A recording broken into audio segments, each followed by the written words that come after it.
We have a number of books that did not make it into the Bible. Many questions arise about those books day in and day out. For instance, why were they left out? And if they were not inspired, why those who put the Bible together did not leave those books alone and keep quoting from them instead? How did the books that were included in the Bible selected? Before diving in, let's use our common sense. Assume that the only 66 books were inspired. The only pure word of God received and shared by the great prophets of God from the mouth of God directly, right? This is the word all nations should not only respect, but above all fear, because you know it came from God Himself. We are talking about the pure word of God here. When God spoke during the time of Moses, everybody fell on the ground, and today people mock the word of God and the world applauds. Seriously? Now, the question is, how could the pure word of God keep quoting from books that had nothing to do with God at all? Isn't this an insult to God, really? I think it's a big abomination to say that the pure word of God could not be complete without quoting from those books. Somebody lied, obviously. No way. It is like telling me that you can seek advice from your ex-wife, husband, or ex-girlfriend or boyfriend about how you can handle your current partner, if this is what you can do, and think that the Bible can really remain holy by quoting those books. You have to think twice. What do we know about those books that were left out? They are called non-canonical books referenced in the Bible. They are said to include non-biblical cultures and lost works of known or unknown status. Even though they are said to have been left out, they are recognized by most Christians and Jews as being part of Old Testament or Tanakh, as well as those recognized by some Christians as being part of the biblical Apocrypha. Again, why one group of people may recognize them and another group don't, why this contradiction isn't another red flag. Apart from the most popular books that are often talked about and debated, the Book of Enoch, the Gospel of Thomas, or the Apocrypha, the left-out books list is too long.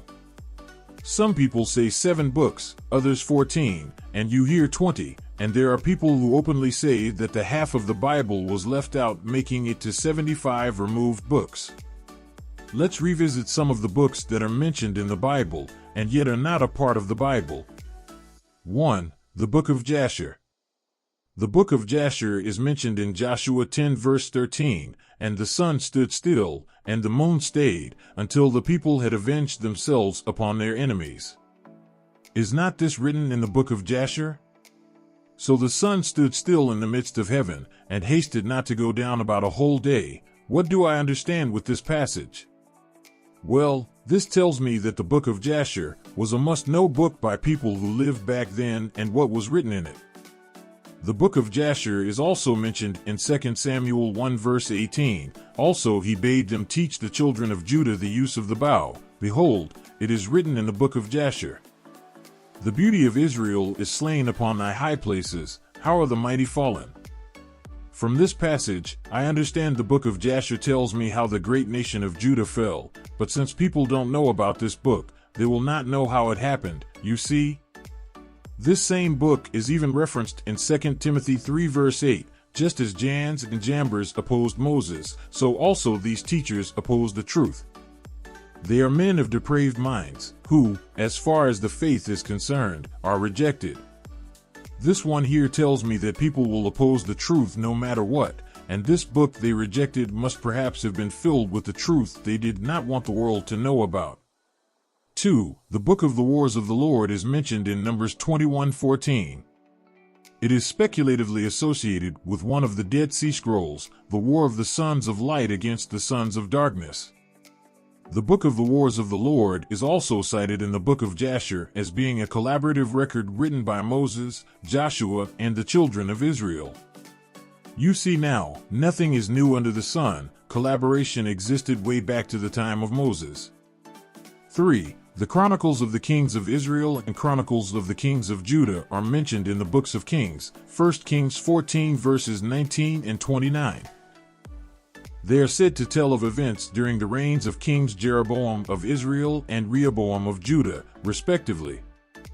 The Chronicles of the Kings of Israel is again mentioned in 1 Kings 16 verse 20 regarding King Zimri, and both books are mentioned no less than 30 other times throughout 1 and 2 Kings. How in the world could such a book be mentioned this much in one small inspired book? With only 22 chapters, it is on average mentioned in every chapter. Why was this book so important? 4. The Book of Shemaiah the Prophet and Story of the Prophet Iddo, also called Visions of Iddo the Seer or the Annals of the Prophet Iddo, are mentioned in the second book of Chronicles. This book has been completely lost to history, save for its title. Although little is known about Iddo, the books of Chronicles say that the events of Solomon's reign, as well as Iddo's prophecies concerning King Jeroboam I of Israel, were recorded in writing. The alleged records composed by Iddo are no longer extant. Again, why is that? 5. The Manner of the Kingdom, also called the Book of Statutes or 3 Samuel, referenced in 1 Samuel 10 verse 25. This phrase probably refers to Samuel's earlier warning of what a king would come to be like after he had consolidated his power. It was about the rule of the game, and how people can speak for themselves. Why taking this book away from people? Well, it looks like people do not revolt against their tyrant regimes because they were not taught how to.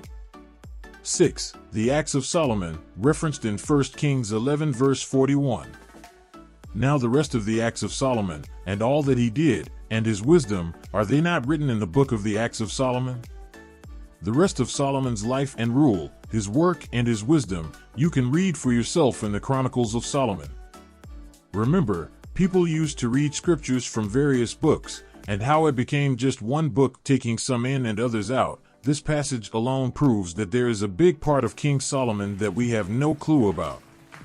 7. The Annals of King David, also called the Book of the Annals of King David or the Chronicles of King David, which could be a reference to the rest of 1 Chronicles, referenced in 1 Chronicles 27 verse 24.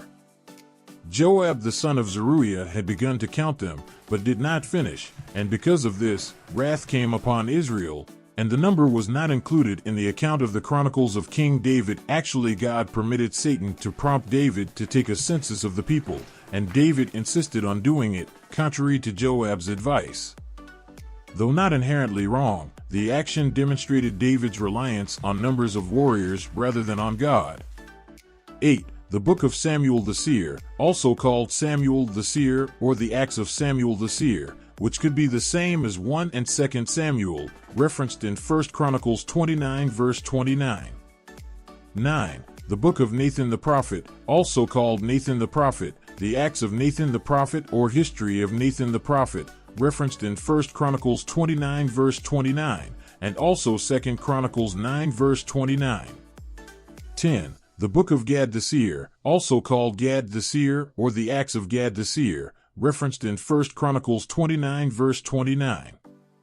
11. The Prophecy of Ahijah, also called the Prophecy of Ahijah the Shilonite, which may be a reference to 1 Kings 14 verses 2 to 18, referenced in 2 Chronicles 9 verse 29. 12. The Book of the Kings of Judah and Israel, also called the Book of the Kings of Israel and Judah, referenced in 2 Chronicles 16 verses 11 and 2 Chronicles 27:7 and 2 Chronicles 32 verse 32. May be the same as 1 and 2 Kings. 13. The Book of Jehu, also called the Book of Jehu the son of Hanani, could be a reference to 1 Kings 16 verses 1 to 7. Referenced in 2 Chronicles 20 verse 34. This text might have been stolen by one of modern churches and call its own. Then the word of the Lord came to Jehu son of Hanani concerning Baasha, I lifted you up from the dust and appointed you ruler over my people Israel.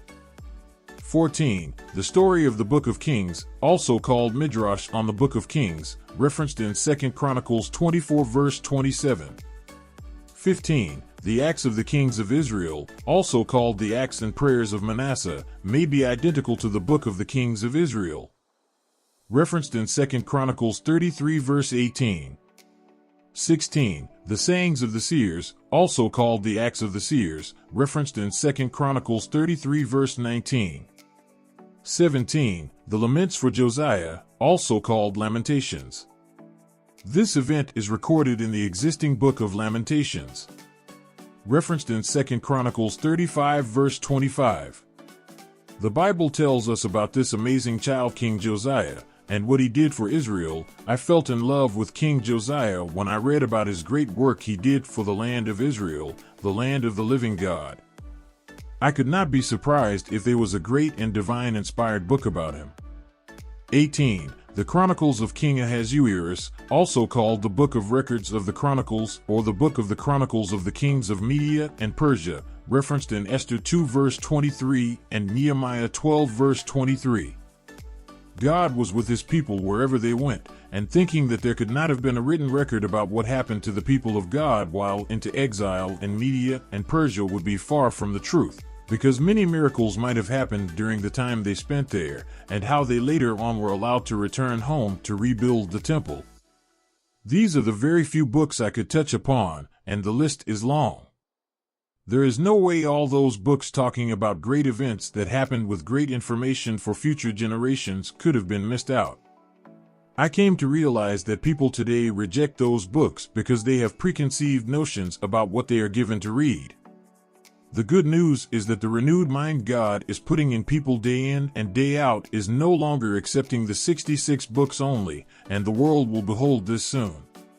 Thank you for watching. Subscribe, like, comment, and share.